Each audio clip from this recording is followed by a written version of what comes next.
Todos. Vamos iniciar mais uma aula da UC de refrigeração e climatização residencial. Peço que fique atento aí, pessoal. A finalização, né, a gente está na última UC do módulo.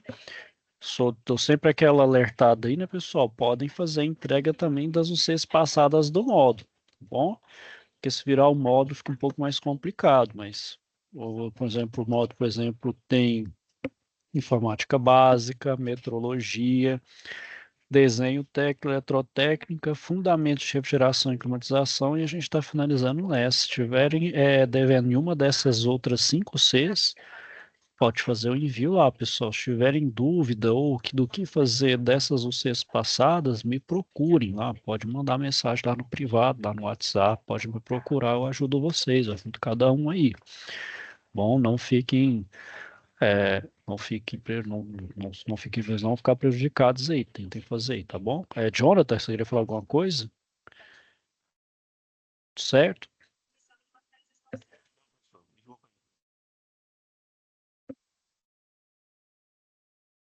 Quer falar, Jonathan? Ou não? Só Não, não, professor. Desculpa aí, certinho? foi. Ah, não, Expliquei errado. tranquilo. Não, não, tranquilo. Qualquer coisa é só falar. Então é isso aí, pessoal. Então, na última aula, eu falei da parte, então, da gravidade da ocorrência. E agora eu vou falar então um pouco sobre o recolhimento do óleo lubrificante. Eu falei do óleo lubrificante, né, o recolhimento do óleo lubrificante e a limpeza do circuito, que aqui está falando do R141, só que agora a gente não utiliza mais o R141, né? Porque o R141 ele tinha uma propriedade desengraxante, então era muito bom para remover impurezas, remover sujeira do circuito.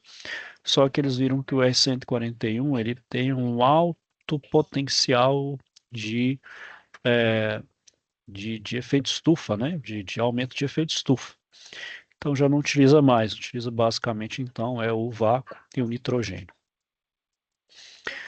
A gente também pode fazer, pessoal, a substituição dos filtros, principalmente os secadores, né?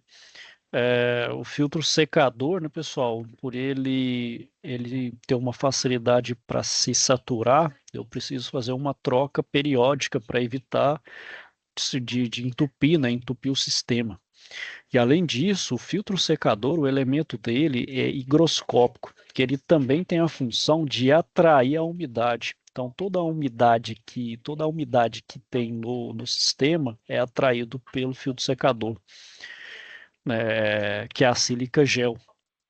E essa sílica gel, pessoal, a gente vê muito, por exemplo, nas tampas de remédios efervescentes, que é efervescente, eu preciso evitar a umidade, porque se tiver umidade, o que vai acontecer? Minha pílula efervescente ela vai efervescer, ou seja, ela vai começar a se solubilizar, né? E também outros componentes que eu tenho que evitar, por exemplo, a umidade de todo custo.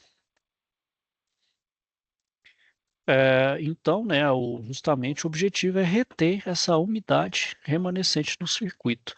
Qualquer umidade que permanecer dentro do ciclo pode vir então a ser congelado, né? Falei, então pode entupir ou ele se tornar uma espécie de isolante, que o gelo isola o sistema, né?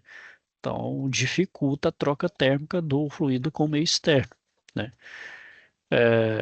Então isso é prejudicial. E, por exemplo, nos sistemas antigos, né, nos sistemas residenciais antigos, o filtro não tinha esse elemento secante, ou seja, não utilizava essa sílica gel. Então, ele era só uma telinha mesmo, era bem físico ali mesmo. E como está se tratando de ciclo frigorífico, os componentes defeituosos dos circuitos devem ser substituídos por outros novos, né? Ou seja, como é mais barato, mais em conta, você consegue fazer a troca, né? A troca mais fácil, né? Não tem problema, é menos custoso. Bom, e no caso dos refrigeradores e assemelhados e os condicionadores, né? Um componente que tem parte móvel é o compressor, né? Os outros é tudo ali fixo, né? Então dá para fazer troca sem nenhum problema. Só que vai ter empresas, né, pessoal, que vão abrir essa carcaça, isso de um compressor hermético, e fazer a substituição de peças desgastadas. Porém, garantia vai ser muito curta em caso, né, em caso de problemas. O técnico tem obrigação, no caso, de fazer, refazer o serviço, né. Por mais que você se garanta ali em fechar, deixar o sistema totalmente hermético novamente, né, e é, vai ter mais prejuízo aí do que ganho. Então, tem garantia no hermético. E claro, vai ter compressor, né? Que aí vai ser um processo industrial, um controle mais rigoroso, que é o recondicionamento, que ele pode ser aberto e recondicionado ali, substituição de peças. Só que isso só compensa financeiramente fazer isso em lotes, né? Pegar um lote ali e recondicionar essas peças. Que fazer isso de forma individual, vamos dizer assim, mais varejista, né? Vamos dizer assim, pequeno comércio, não compensa não. Eu creio que o retorno financeiro não é bom de recondicionar, mas falei aqui, pessoal, não sou o dono da verdade. O pessoal consegue aí, tem que tentar e fazer, né? Como diz, que a gente tem que, como fala, contradizer mesmo, gente. Não é aqui, não é uma bate o martelo ou isso. Agora, uma verdade é irredutível e não se muda, não é imutável. Longe de mim isso. É, aí também, pessoal, considera que utilizar compressores herméticos recondicionados é considerado uma prática ruim, muito mal vista, né, na área de refrigeração e climatização em função do histórico, né? Vai muito para a questão do histórico, né? Claro, não é questionando competência, né, quem consegue recondicionar e deixar né? Pô, você vê assim, isso pode ser até ser uma coisa a se considerar. Bom, essa pessoa ela tem a habilidade até para recondicionar. O negócio é garantir que esse aparelho não vai dar problema futuramente, né? Se ele de fato fica, não vou dizer 100% depois de recondicionado, porque 100% não fica, mas garantir ali uma certa longevidade, uma relativa longevidade, pode ser que sim, né? Bom, então qualquer componente novo que será utilizado para substituir o oito defeituoso tem que ser mantido fechado ou lacrado, ou seja, vou retirar qualquer elemento, eu tenho que fechar o circuito para evitar que entre sujeira ou também escape o fluido refrigerante, para evitar justamente sujeira e umidade. E ser aberto somente antes da substituição. E quando o meu componente é soldado, aí eu tenho que fazer, né, a passagem de nitrogênio pela tubulação para ocorrer a racha de resíduos no processo de soldagem, né? Então, fiz ali o processo de brasagem, né? Fiz o processo de brasagem, eu preciso garantir, então, ali que, como diz ali, o resquício da queima que fica dentro da tubulação não fica ali. Então, eu jogo nitrogênio para limpar ali o sistema.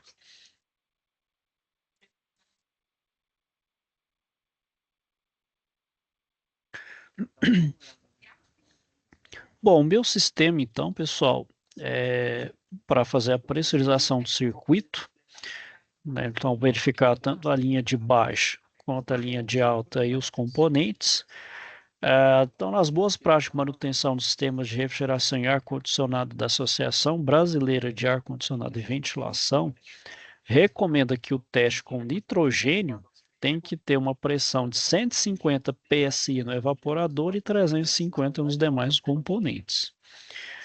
Né? Então, aqui é a noção de pressão, né? Pressão é a relação entre força sobre área.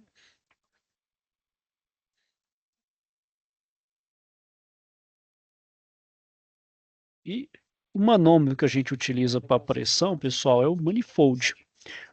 O manifold ele vai ter dois manômetros, né, duas entradas, que é para a entrada de alta e de baixa pressão.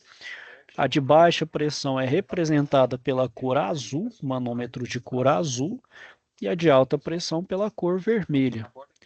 Ele vai ter um corpo de latão e três mangueiras, a de baixa que é azul, a de alta que é vermelha e a amarela comum, né? Então, no manifold, eu permite a conexão de manômetros, mangueiras e válvulas, né? Então, ele é construído de mangueira, que a pressão do fluido trazida pelas mangueiras é sempre medida nos manômetros. E quando se abre a válvula azul, eu faço, então, conexão da mangueira azul com a amarela e, analogamente, com a válvula e mangueiras vermelhas. Então, igual tem aqui, ó. Então, aqui eu faço a conexão da área comum. Essa área comum, por exemplo, onde eu posso fazer a adição de o vácuo, colocar o vácuo, né, para fazer a desidratação. Eu posso fazer em uma parte do circuito, onde eu bloqueio um dos lados, principalmente lá na válvula de serviço, eu posso fazer no circuito todo, né, onde eu deixo tudo aberto aqui, ele vai passando aqui e segue, né. Quando eu vou, por exemplo, preencher de refrigerante. Isso aqui, né, pessoal, é o material base, né, a ferramenta básica do meu técnico, né, da área de refrigeração. É o manifold. Os mais modernos, né, pessoal, hoje aí, né, os manifolds modernos são digitais, só que eles são mais carinhos, né? Tem manifolds aí que quer ver? O manifold digital, ele é bem caro. O digital tem de vários preços, né? Tem os mais em conta, tem os mais caros. É profissional, vendo 2 vias. Tem um Smart, tá vendo? O mais caro ainda, ele é Bluetooth, tá vendo? Já bem mais.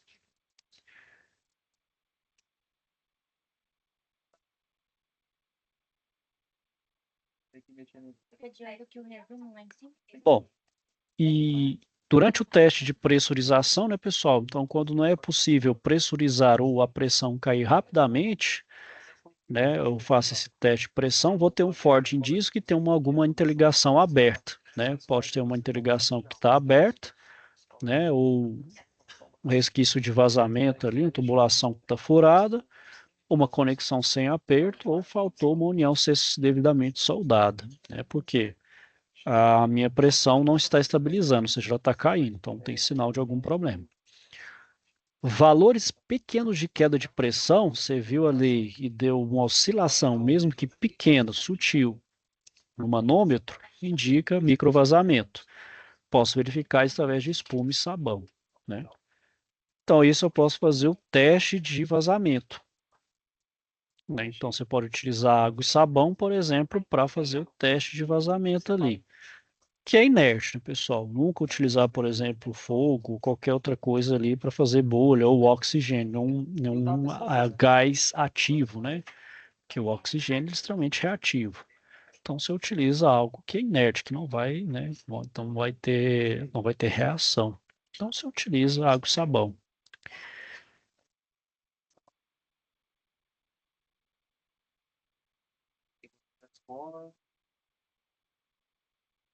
Eu vou ver aqui. João, você vai ter aula agora? Só uma coisa aqui. Por exemplo, o ar presente então, na atmosfera, né? Então ela vai estar tendendo a entrar naturalmente na tubulação, né, do circuito frigorífico. Então ela é uma composição, né? A gente sabe que o ar é vários gases, né? Então praticamente é nitrogênio, oxigênio e gases nobres. Então em que 78% é nitrogênio, 21% é oxigênio e 1% de gases nobres. E no ar também eu vou ter, além do próprio ar, vapor, né? Que é a umidade que está contida naquele ar, né? Então vai ter uma mistura ali. Claro, desses gases também, né, pessoal, nem todos são condensáveis, a gente chama também de gases incondensáveis. Então, como estão no estado gasoso, ou seja, eles não evaporam e não absorvem calor. Então, eles são totalmente inertes para a geração de frio, são inúteis. Então, de certa forma, ele atrapalha o funcionamento do ciclo, onde ele vai aumentar de forma significativa a pressão de condensação, em que isso então implica meu compressor trabalhar sobrecarregado. Aumenta desgaste e, consequentemente, aumenta o consumo de energia.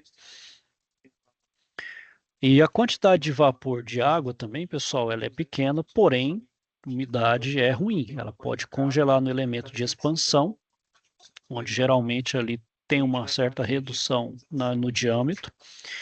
E além disso, ele atrapalha na troca de calor, seja no condensador, seja no evaporador, porque se ele congelar, ele vira gelo, além de gelo obstruir, ele transforma também num isolante, dificulta a troca térmica.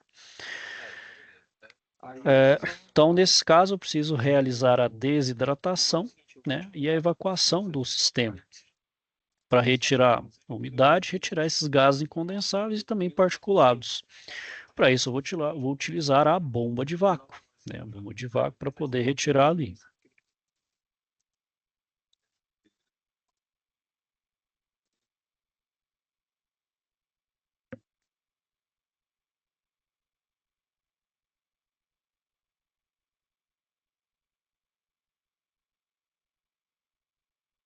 Bom, então aqui, pessoal, no manômetro, por exemplo, do manifold, além da temperatura, também tem a pressão de trabalho de alguns fluidos refrigerantes aqui, ó. Então, principalmente alguns fluidos. O digital, né? O digital eu consigo colocar, ter uma ampla biblioteca dos gases refrigerantes. Então é mais fácil de setar isso, né? De mudar isso.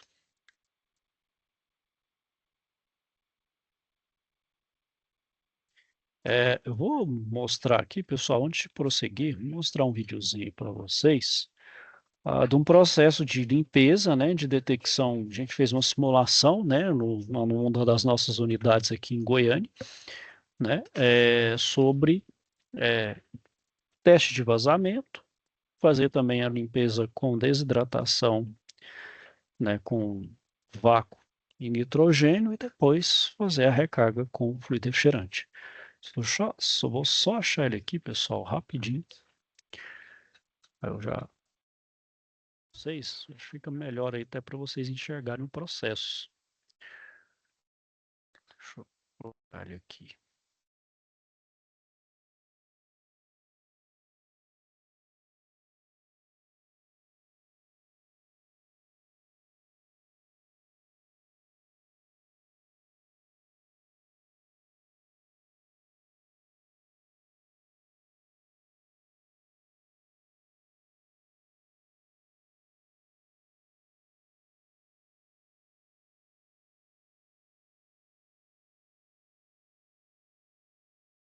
Compartilhar aqui a tela com o som, pessoal. Vou mostrar aí para vocês.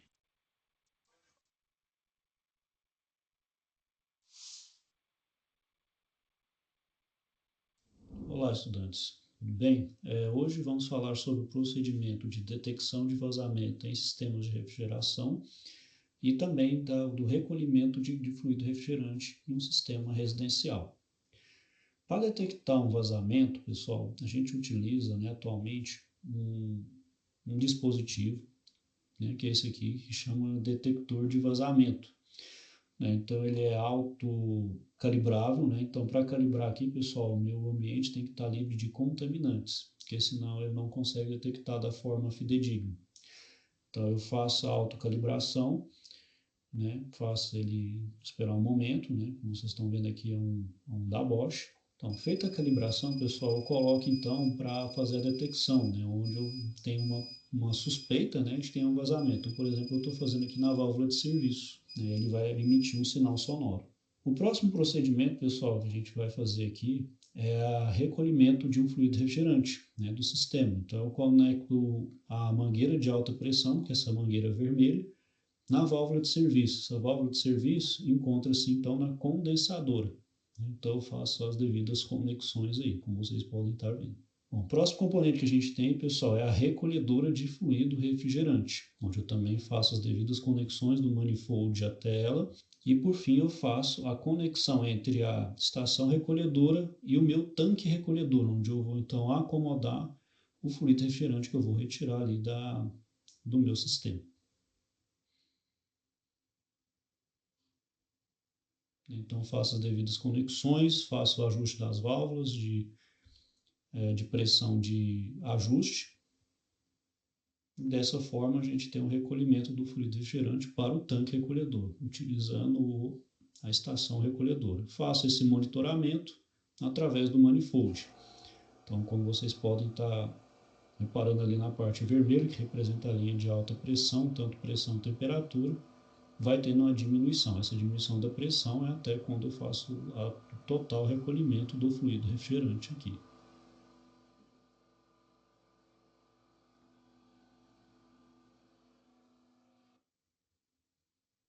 Então, feito o recolhimento, pessoal, eu faço então o fechamento das válvulas na condensadora, na minha válvula de serviço e no tanque recolhedor e nos demais componentes. Eu desligo então a minha estação recolhedora e faço a retirada dos componentes.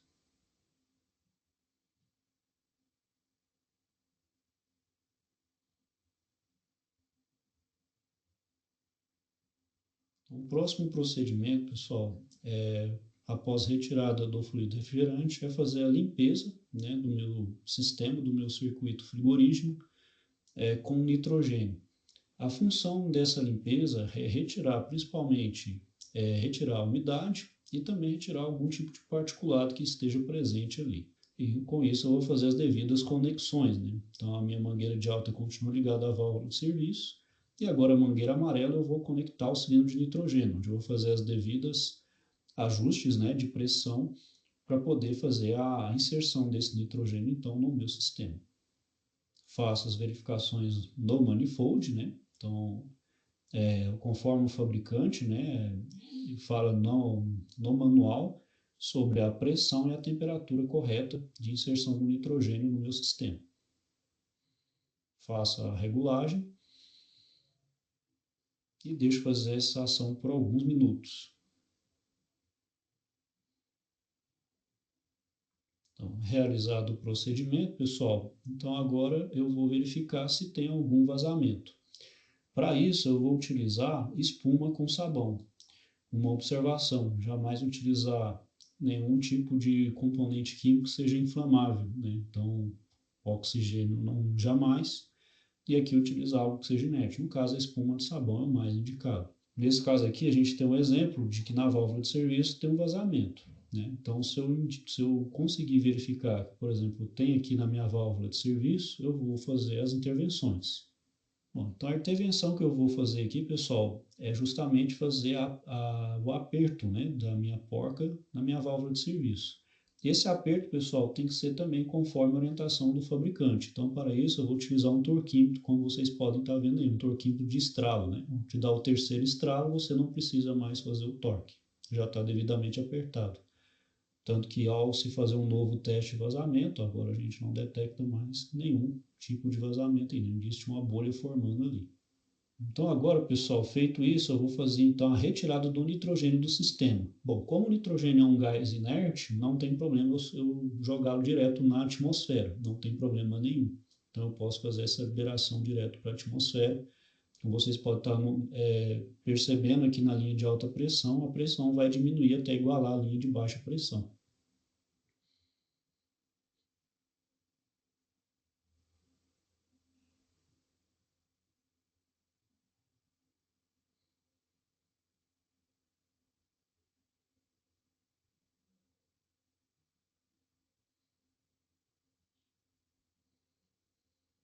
Bom, após tirar então o nitrogênio, pessoal, a gente retira a válvula da válvula de serviço ali, né, do manifold. E agora a gente segue com o procedimento então de limpeza com vácuo, né, utilizando a bomba de vácuo. Então, por exemplo, a gente utiliza um monovacuômetro para fazer o monitoramento do vácuo. Conecta novamente a mangueira de alta junto ao vacuômetro. E depois do vacuômetro, a gente conecta ele à bomba de vácuo.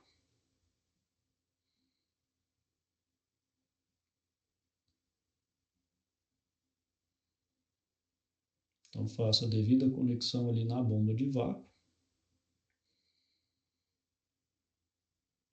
Ligo o meu vacuômetro, né, onde ele vai indicar então o vácuo que está aplicado atualmente. Aciono a válvula, as duas válvulas. E inicio o meu processo de limpeza com o vácuo.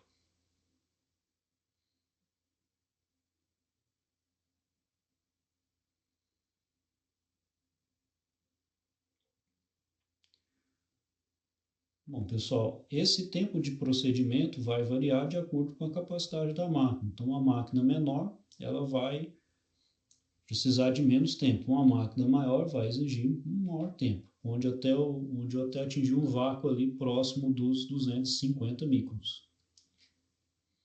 Atingiu esse vácuo, então eu posso então finalizar o meu procedimento.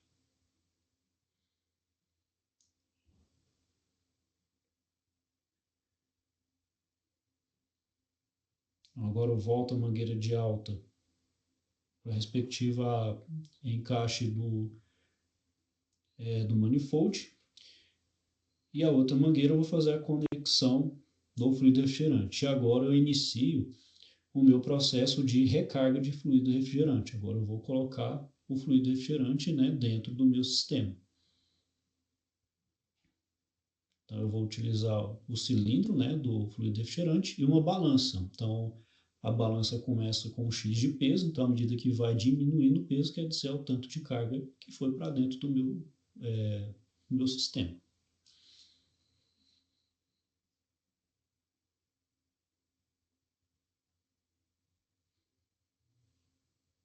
Então ajusto o meu manifold.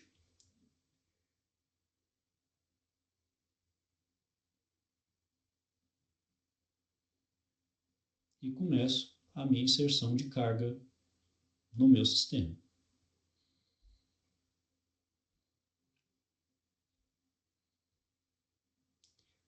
Esse aparelho aqui, pessoal, é um modelo da Trane, vai dar em torno de 2,5 kg de fluido refrigerante.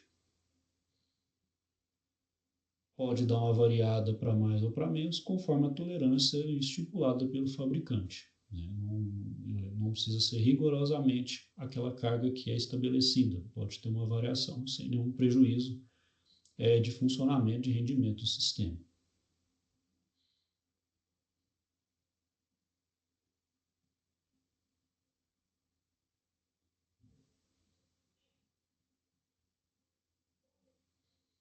Então, atingida a massa de carga inserida, faço então o fechamento do meu sistema, né?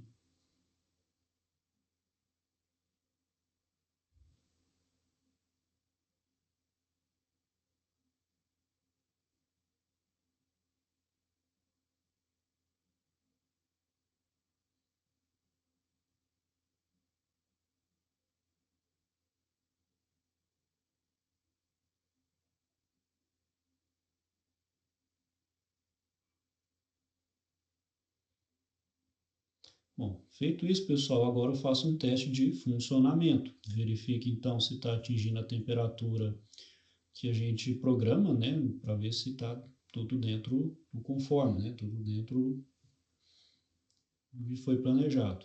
Então faço a desmontagem, fecho então a válvula do meu cilindro de gás refrigerante, faço as verificações no manifold, né, para verificar se está dentro dos parâmetros também, né, conforme o fabricante determina.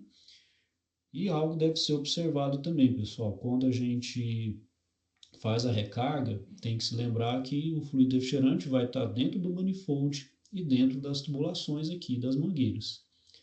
Então, eu tenho que levar em consideração essa diferença também e fazer com que esse fluido refrigerante volte para o cilindro, de forma que eu não perca ele dentro das mangueiras, visto que se soltar na atmosfera pode ter algum problema, principalmente ambiental e também de toxicidade, né, para o usuário, para quem está fazendo a operação.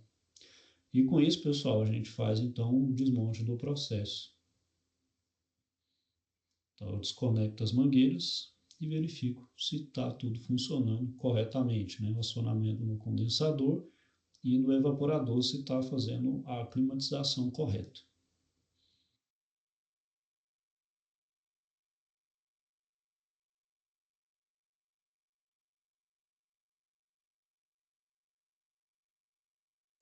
Bom, pessoal, então era basicamente aí, né? Em vez de eu ficar falando esse passo a passo aí, eu creio que aqui casou muito bem com aquele videozinho. Vocês acharam aí, pessoal? Bom aí?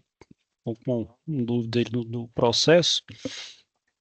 Então, eu falei justamente na questão da carga, né, pessoal? A carga de fluido, né? Conforme utilizando uma balança. Bom, você fez então ali a recarga, você também pode fazer alguns testes, né? Por exemplo, é,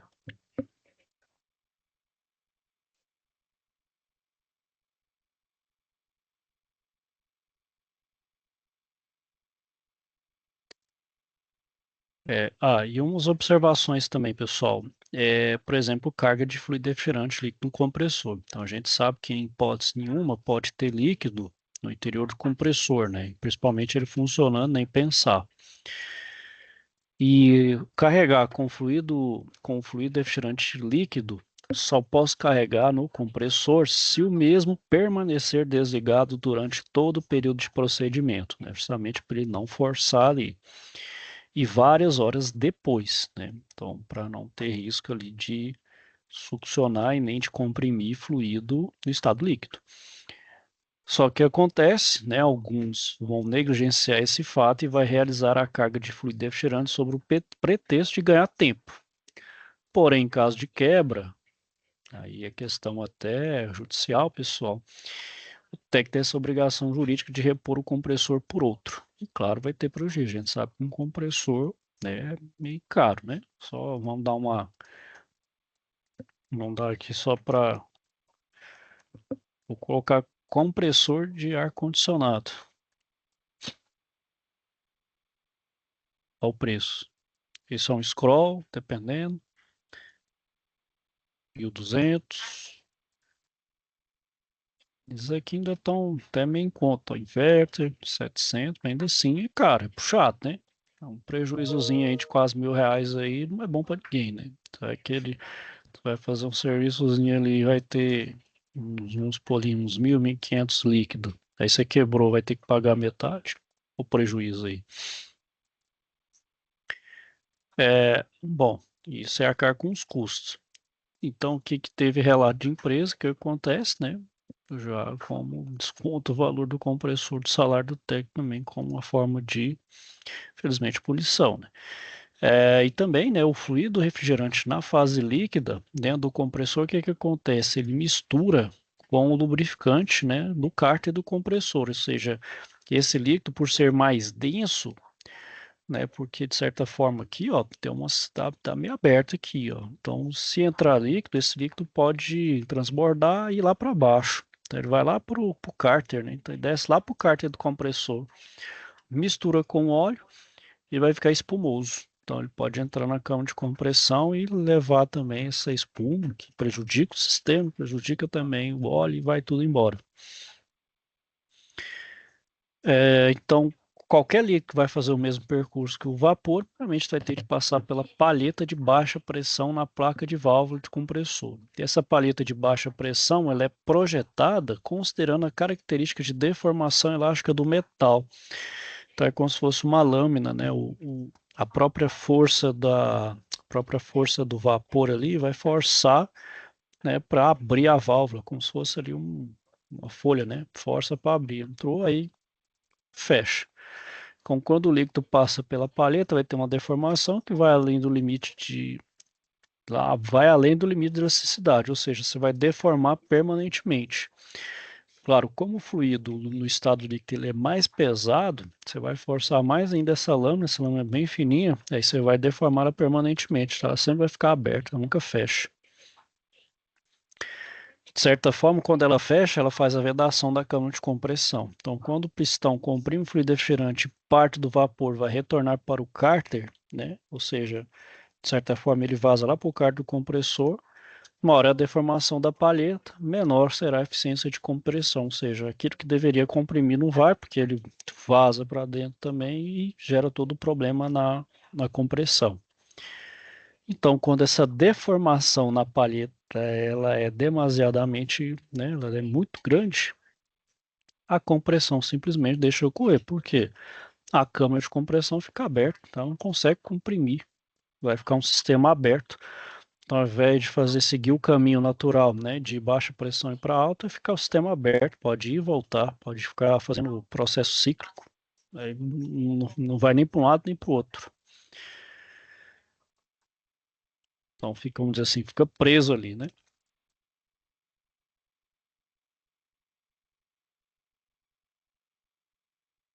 Bom, e o teste de funcionamento, né, pessoal? Você pode fazer testes também na parte de corrente, na temperatura do evaporador, se está conforme, né? Você chega próximo e vê se está dentro, por exemplo, igual é, do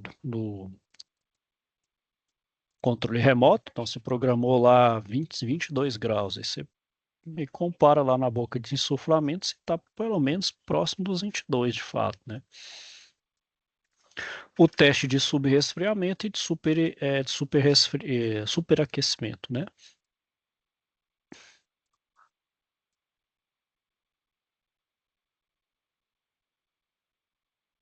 Então, teste de corrente é principalmente para verificar se, né, tanto para a partida do compressor, se o compressor trabalha, né, está trabalhando normalmente, a gente sabe que tem um valor ali nominal, e ela não pode ter variação, nem para mais ou para menos, né? Que isso pode prejudicar ali a rotação do próprio compressor, né? Visto que ele é acionamento elétrico, então aquela corrente tem que estar o mais próximo possível da nominal.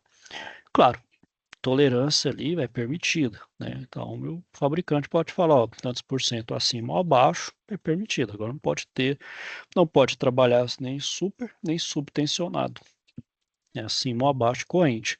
Nem com subcorrente, nem com supercorrente. Pode dar problema. Bom, e, e também o que influencia na corrente? Pressão de condensação, né? Então, por exemplo, se eu aumento a pressão de condensação, eu aumento também a minha corrente. E quando a minha corrente elétrica diminui, quer dizer que a minha pressão de condensação diminuiu. Então, também tem que olhar lá no.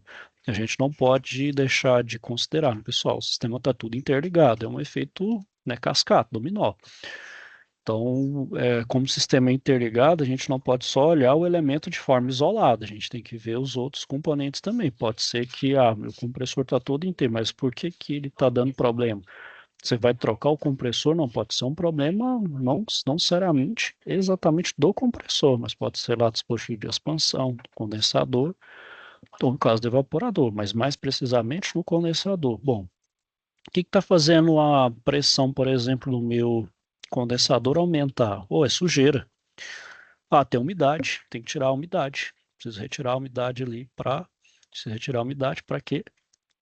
Para manter a pressão constante. Então, ó, na troca de calor, tanto no evaporador e no condensador, a gente sabe que idealmente eles têm que estar a pressão constante para poder trocar de estado, no caso do condensador de vapor para líquido, para ter melhor aproveitamento de troca térmica, né? Justamente para melhorar isso, né? Ô, professor, Sim, pode falar, John. então no caso assim, o senhor acha que na questão de um splint raiol, ele tá com, como é que eu posso dizer? O compressor está trabalhando muito forte, muito forçado, né? Fazendo muito barulho e disparando rápido. E ele está esfriando pouco. No caso, o senhor acredita que poderia ser umidade no sistema? A questão da umidade, você tem que olhar principalmente a pressão, porque a umidade, o Jonathan, ele pode entupir o dispositivo de expansão, o capilar, onde tem ali Aham. estrição, e gelo, né? Se ele forma o gelo, ele diminui, ele dificulta a troca térmica, principalmente no compressor ou lá no condensador ou lá no evaporador, né? Sim, Ele vai trabalhar como isolante, ou seja, ele vai forçar, pode ser que o seu compressor trabalhe mais, ou pode ser que de uma forma acidental você colocou uma carga um pouco a mais de fluido refrigerante. Você pode ter colocado uma carga a mais, né? Você pode ter naquela crença, vou colocar um pouquinho a mais, porque aí eu melhoro a eficiência do meu sim, sistema. sim, Não sim. necessariamente. Você colocar a mais, aí você vai ter dois problemas. Primeiro, você vai sobrecarregar o seu compressor, ou seja, ele vai trabalhar mais, ou seja, ele vai trabalhar girando mais, né, rotacionando mais, ou seja, com pressão maior. E, além disso, uma carga maior, você não consegue evaporar totalmente ele lá no evaporador, né? ou seja, você vai ter uma grande chance desse conteúdo a mais de não ter sido evaporado de estar como líquido. Ele ir justamente para o compressor. Ele vai succionar e comprimir líquido. É justamente o que não é desejado. A gente sabe Não que é para acontecer, né? é só o compressor parafuso que consegue, né? A não ser que o seu compressor seja um de parafuso, que ele pode entrar líquido lá, e, como diz ele é robusto o suficiente para comprimir ele líquido, né? Os demais, nenhum Entendi. trabalha com ele no líquido, né? Então, aí são alguns fatores que você tem que olhar. A gente vai olhar bastante isso, Jonathan, lá no C de manutenção de compressores. Vai ser lá no módulo 2, no módulo específico 2. Vocês vão ver isso também bastante na aula presencial. Olhar principalmente o problema de compressor, o diagnóstico, né? E o que fazer, qual intervenção, qual decisão se tomar. Vocês vão ver isso lá em manutenção de compressores. Certinho? Consegui te responder aí, Jonathan? Ok, professor. Você Bom, tirou minhas dúvidas. aí no caso justamente você tem que verificar isso, né? Porque na verdade, Jonathan, a gente entendendo a física ali, né, a interligação do sistema, a gente consegue fazer uma detecção até um pouco, até mais precisa mesmo. A gente consegue precisar, até porque o sistema não é extremamente complexo. A gente tem que entender o Sim, fenômeno físico. Entendendo bem o fenômeno físico, né, de como a máquina funciona, a gente consegue entender, né, a gente tem um bom entendimento, a gente tem uma consegue lógica, achar né? isso, a gente consegue aplicar a lógica e as origens dos problemas, né? Por que que ele não está Entendi. funcionando, qual que é, né, a interligação. Pode ser também que o problema nem seja no seu compressor, como eu falei, vai além do compressor. Talvez você pode estar trocando um É porque, compressor até novo por um problema que não necessariamente é nele, né? É em outra é parte porque do isso aí sistema. já foi numa máquina de um cliente que a gente foi ver hoje. Aí ele tá assim, mas a gente não diagnosticou nada ainda, né? Só raciocinou. Como a gente acabou de falar na lógica, né? Só raciocinou. A gente imaginou também que pode ser sujeira, né? Pode ser a condensadora com aquela poeira toda que fica nela, né? Pode estar forçando o compressor a trabalhar mais, porque Justamente. o ar-condicionado dele está muito sujo. Porém, vai além disso, né? São diversos fatores, são diversos fatos. Mas assim, você pelo menos quem mais foi, Júnior, vocês já fizeram aquela primeira coisa correta, que é a inspeção visual, olhar o sistema mesmo Sim, sim, visualmente, ó, sujeira, ó, né, tem um primeiro problema ali, sujeira, né? Monitora ali, coloca um manifoldzinho ali, vai trabalhando e vai, né? Deixa trabalhando e vendo ali, né? Como é aham, que está comportando o sistema, né? O manifold ali sim, te sim, ajuda a fazer muita coisa ali, né? Depois você faz o teste de superaquecimento, né? Primeiro você olha, né? Fez a inspeção visual, depois você olha mecanicamente, né? Olha ali como foi o manifold, vê se as pressões estão estabilizadas, oscilou, está atingindo a temperatura, beleza. Mecanicamente tá ok, não tem vazamento, nada disso. Aí a gente olha a parte elétrica. Aí faz os testes elétricos com multímetro, né, alicate amperímetro, faz teste elétrico no próprio compressor, aí para ver se de fato, né, ali no compressor tem. Não sei se eu falei com vocês, pessoal. Deixa eu só lembrar aqui qual que é o aplicativo. Eu mostrei para outra turma. Muito bom, deixa eu só ver aqui.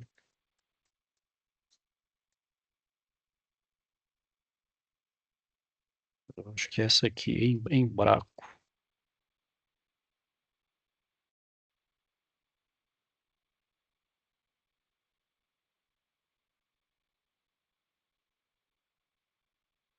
Ah, esse aqui, ó. É, esse aplicativo, pessoal, ele é de celular. Você pesquisa aqui, ó, Embraco Toolbox. É esse aqui, ó. Tá vendo, ó? Embraco Toolbox. Vai na loja de aplicativo. Aí você pesquisa por esse aplicativo. Esse aplicativo é gratuito, pessoal. Tá vendo que ele olha para. Ele tem a parte de compressor. Ele fala também, tem os catálogos, né? Que é da Embraco. Os principais fabricantes aí de compressor. Ela também tem, tá vendo? Ó, ela tem em português, o pessoal, que tem em inglês, mas está em português. Eu já baixei esse aplicativo, é muito bom. Ele também dá um negócio de diagnóstico, parte elétrica, parte mecânica. Depois, se vocês quiserem baixar, pessoal, gratuito. Ele tem mais, ele tem no celular, certinho? É bom que me fez lembrar aí. Ele ajuda muita questão lá. Tem régua de refrigerante, as tabelas de saturação de cada fluido refrigerante, diagnóstico em compressor. Ajuda bastante aí. O Jonathan, depois aí, Jonathan, é mais aí, quiserem dar uma baixada aí, não sei Professor, quem já ouviu falar nesse Ok, professor. aplicativo. Nada, certo? Certinho, Jonathan? Pode falar, Sérgio. aproveitando que o senhor está falando aí sobre a questão também de teste de corrente, aproveitando uma dúvida que eu fiquei, até da aula presencial mesmo, é falar com o professor, acabou que eu não falei. Que é uma coisa que eu percebo que os fabricantes, eles colocam corrente nominal, certo? E corrente de trabalho, certo? Aí, vamos supor, uma máquina lá tem a corrente nominal de 9 amperes e a corrente de trabalho lá de 5,5. Mas quando a gente vai fazer os testes na máquina, em funcionamento, mesmo até com a própria carga original que já vem na máquina e tudo mais, sem precisar adicionar nada, a corrente sempre dá 3 e alguma coisa, ou seja, não está nem na nominal e nem na de trabalho, é sempre abaixo. Por que esse motivo? Porque considera nominal, você tem que lembrar que ela vai dar partida, né? Lembra Sim. ela vai ter a partida. Então ele considera ali um pouquinho a porcentagem da corrente partida. Mas nem chega perto, né, de 9 amperes a de partida. Mesmo assim, né? Nem chega na nominal Não, dele.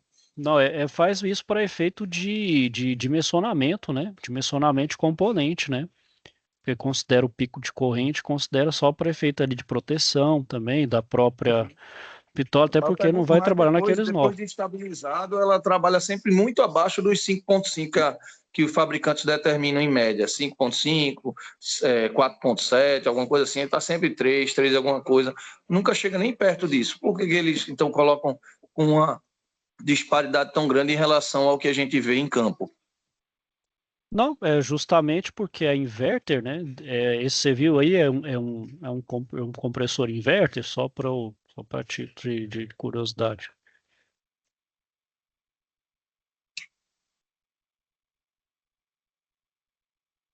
Ele é compressor inverter, Sérgio? Só para eu. Não sei se você sabe Tá. se. Sim.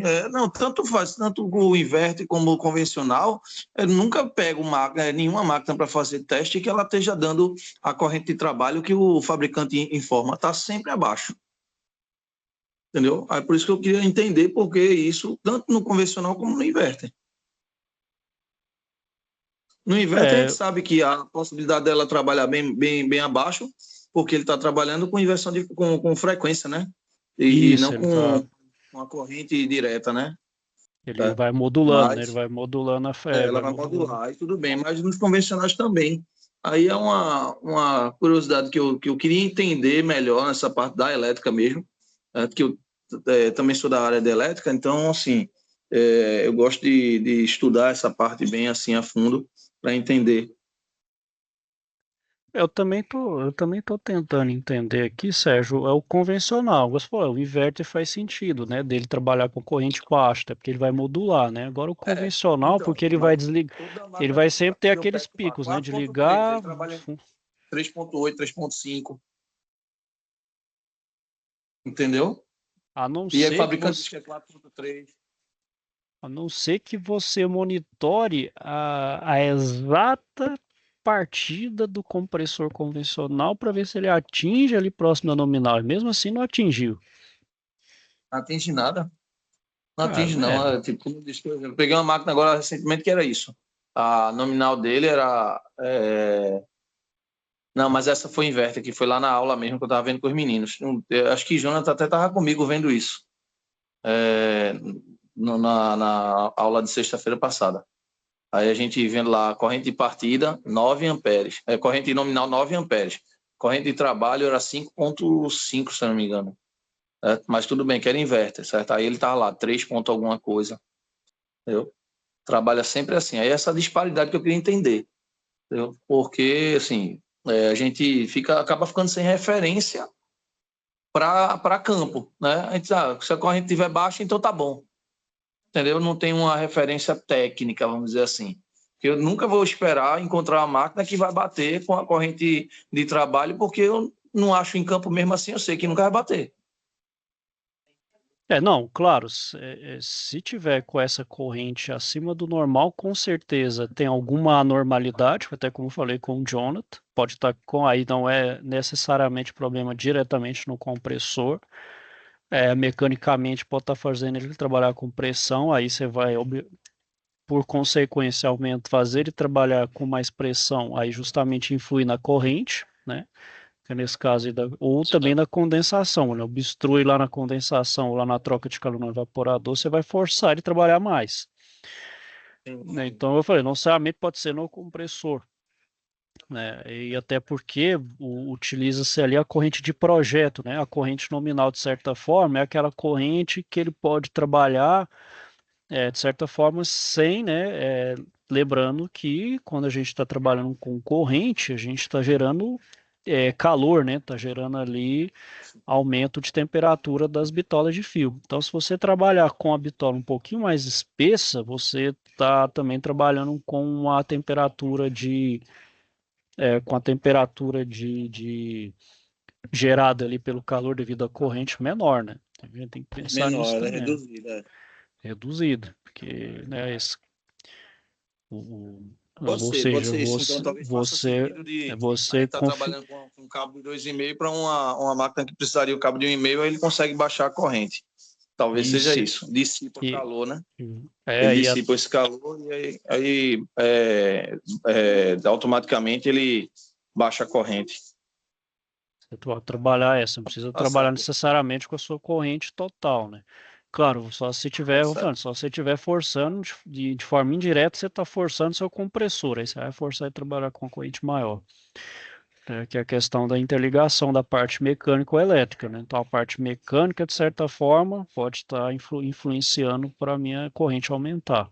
Aí, como está tudo ok, ou seja, tudo limpo, sem nenhum problema, né? A carga de gás correta, não está trabalhando com mais nem com menos, está tudo desobstruído, funcionando normal, beleza. A corrente vai trabalhar daquele jeito, né?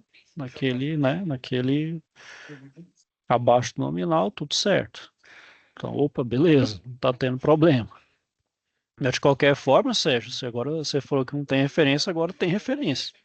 Falou, opa, tá trabalhando Não, então, próximo da não, tá trabalhando próximo da não. como eu disse, o meu questionamento é justamente porque se a gente estivesse tratando de problemas com elevação de corrente, mas não, é o inverso, né? A gente encontra direto em campo, sempre com a corrente muito abaixo do que a de trabalho daquela máquina determina, entendeu? Sim, Isso não é ruim, é só uma questão mesmo de curiosidade minha para entender mesmo, porque eu sou inquieto em relação a isso. Eu quero entender o porquê das coisas.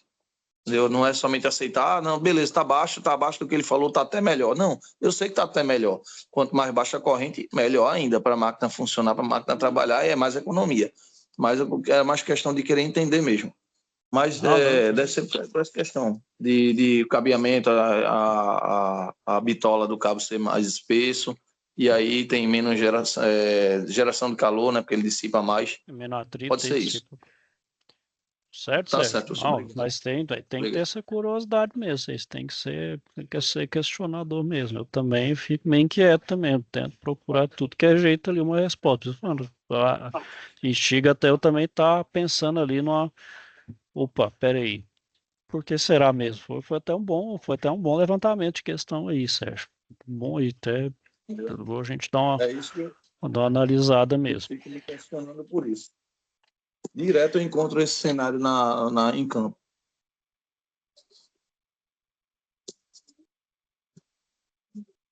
Não, é muito bom. Então, continuando aí na parte da corrente elétrica, pessoal, né, outro componente aí que vocês têm que estar atento também é o capacitor de fase, né? A função dele é diminuir a corrente, que o capacitor é justamente controlar a carga, né? Diminui justamente essa corrente elétrica do compressor para compensar a dificuldade que a mesma encontra ao passar pelo enrolamento do motor do compressor. Quando esse capacitor é danificado, a corrente do compressor tende a se elevar além do valor recomendado pelo fabricante. Ó. Então, a corrente, ó, capacitor ajuda também aí, ó, nessa questão, porque o capacitor, de certa forma, ele ajuda na carga, né? Tanto nessa parte para passar a corrente no enrolamento do motor, quanto também na própria partida do compressor, né? O capacitor também ajuda nisso. E aqui uma atenção, pessoal, justamente para quem não tem ali a devida, vamos dizer assim, maior intimidade na parte elétrica, ao manipular capacitor. Então, primeira coisa, sempre descarregar ele, né? Dependendo do porte do capacitor, você utiliza ali um resistor. Por que eu vou utilizar um resistor? O resistor é para diminuir a tensão de descarga do capacitor, para não ter uma descarga com a tensão grande, que também é muito perigoso. Então, para quem está operando por multímetro, você pode danificar ele. Então, para manipular um capacitor, desliga o aparelho, descarrega ele, e o capacitor curto-circuitando seus polos, né? Então, você faz justamente aí essa operação.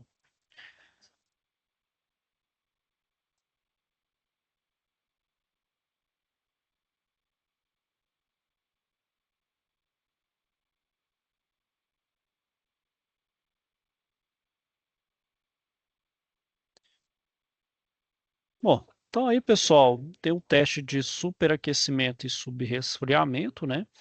O teste de superaquecimento, né?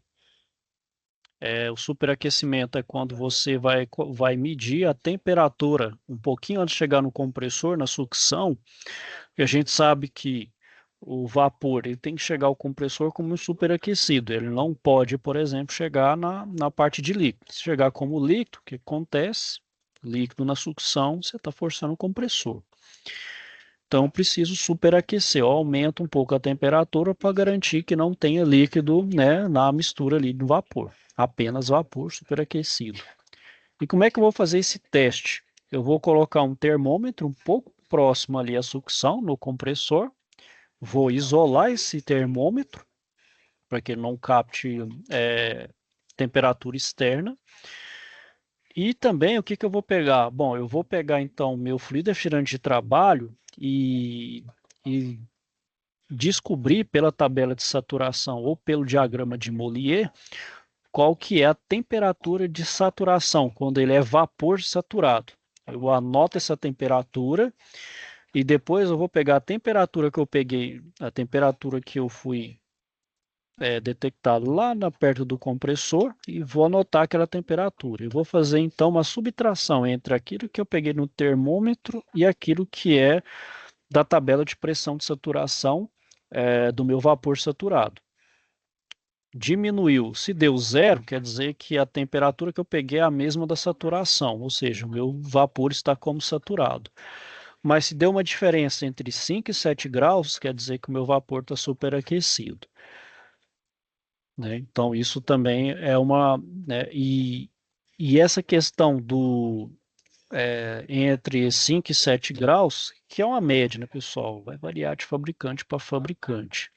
Ele determina também se está com muito ou pouco, né? Se eu preciso adicionar ou retirar fluido refrigerante. Se tiver dando 5 graus, quer dizer que está com muito refrigerante. Eu preciso retirar até o tanto que é estipulado pelo manual. Se tiver acima de 7 graus, está com pouco fluido refrigerante. Eu tenho que adicionar. O mesmo eu faço para o subresfriamento. O subresfriamento, pessoal, é na saída do condensador. Então, na saída do condensador, o meu fluido está como líquido a alta pressão. Então, da mesma forma, então ali eu preciso colocar um termômetro para medir a temperatura ali.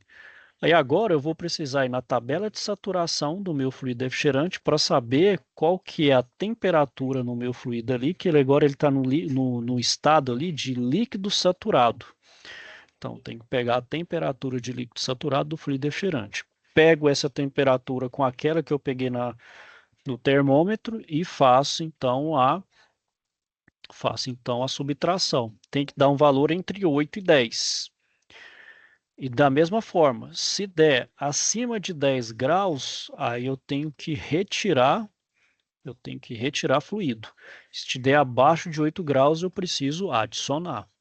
Então, ele dá ali também uma forma, posso fazer tanto pelo subresfriamento como superaquecimento, me dá as formas ali. Também ele dá um termômetro se eu preciso retirar ou colocar fluido refrigerante. Certo, pessoal? Então era isso aí que eu queria falar com vocês aí hoje. Alguém tem alguma dúvida, questionamento, pessoal? Nenhuma, professor. Não, professor, tranquilo. Bom, então era isso aí que eu queria falar com vocês, pessoal. Então eu vou finalizando aqui por hoje. Se houver alguma dúvida, questionamento, desejar a todos uma boa noite, ok, pessoal? Fiquem com Deus e até a próxima. Boa noite, professor. Na Boa paz. noite. Até a Boa próxima. Boa noite, pessoal. Até a Boa próxima. noite.